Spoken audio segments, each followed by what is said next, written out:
ಯಾವ ಕಾರಣಕ್ಕೂ ಹೊಸ ಅದನ್ನೆಲ್ಲ ಇಂಪ್ಲಿಮೆಂಟ್ ಮಾಡಿ ಪರಿಣಾಮಕಾರಿಯಾಗಿ ಏನೋ ದೃಷ್ಟಿಯಿಂದ ಇಟ್ಕೊಂಡು ಹೇಳಿರ್ಬೇಕು. ನಾವಂತೂ ಯಾವ ಕಾರಣಕ್ಕೂ ನಿಲ್ಲಿಸಲ್ಲ, ಗೊತ್ತಾಯ್ತಾ? ಅವು ಮುಂದುವರಿತವೆ. ಇದು ಬಡವರ ಕಾರ್ಯಕ್ರಮಗಳು.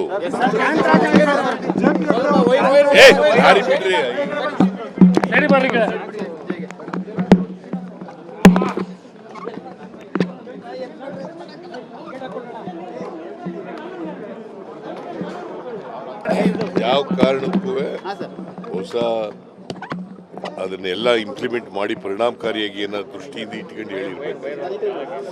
ನಾವಂತೂ ಯಾವ ಕಾರಣಕ್ಕೂ ನಿಲ್ಲಿಸಲ್ಲ, ಗೊತ್ತಾಯ್ತಾ? ಅವು ಮುಂದುವರಿತವೆ. ಇದು ಬಡವರ ಕಾರ್ಯಕ್ರಮಗಳು.